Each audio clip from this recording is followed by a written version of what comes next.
Over now to our continued coverage of Harvey, now a tropical depression.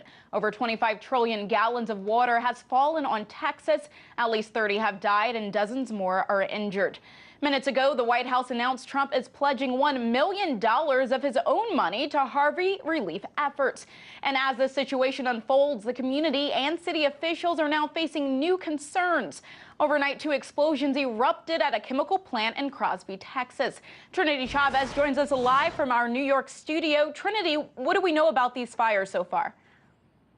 Now, this is an area of confusion. While the chemical company Arkema says that there was 2 explosions and residents reported hearing pop-like sounds, local fire officials are not calling the incidents explosions. They're saying that they are intense small fires, something the plant owners predicted would happen. Now, see, these chemicals at this company are used to make things like foam cups and hoses. Well, those chemicals, they need to stay cool, but the intense flooding knocked out all the electricity and 2 sources of backup power, therefore resulting in what officials are calling a chemical reaction and resulted in a fire.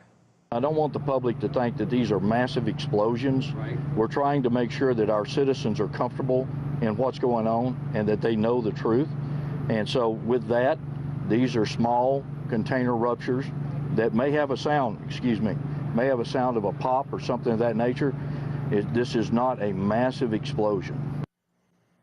There are 9 containers total. This is just one of the 3 containers they lost refrigeration on. So we can expect to have similar types of decomposition in those trailers, and maybe all 9 of them. But workers cannot assess the situation from the ground just yet because the water still remains too dangerous. Trinity, the spread of these chemicals obviously can't be a good thing.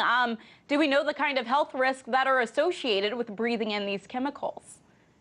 Well, officials are saying that these intense chemicals are organic peroxides, and they believe that they are non-toxic. But at a press conference today, Richard Rennard, an Arkema executive, would not say that these chemicals were in fact non-toxic, but he did say the fumes were noxious. Officials even compared the smoke to that of a barbecue, but Environmental Protection Agency experts say that this is much more dangerous. Let's take a listen. In general, these types of materials will be putting off if they either ignite or burn or explode, they're going to be putting off gases that are probably not what you'd have from a normal barbecue. They'd probably be, in many cases, more dangerous. You certainly wouldn't want to breathe it because that's the kind of thing that could get into your lungs and cause problems. You wouldn't even want to be exposed to it on your skin.